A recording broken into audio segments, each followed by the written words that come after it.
Here is how to switch between YouTube accounts. So first of all, open up YouTube app and then tap on your profile icon at the bottom right corner of the screen, over here.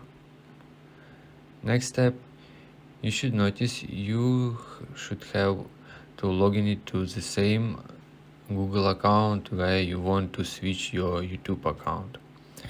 So you can check it in Google account over here. Alright, to switch between YouTube accounts, you just tap on over here to switch account, and you will see a list of your YouTube channels. And here is your Gmail account, and under Gmail account you will see your YouTube account. So basically you just scroll down and select that account that you want, and then tap on this specific account.